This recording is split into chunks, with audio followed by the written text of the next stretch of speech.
Another day, another beautiful day for metal detecting. This time we are searching in more of a modern area just to kill some time. But we still found some pretty cool things. Right off the bat, we found a 1987 penny. Next, some weird random piece of metal. Then a piece of copper.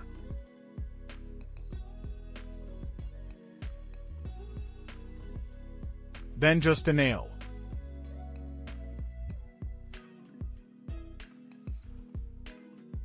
Then boom, another penny. Again a 1987.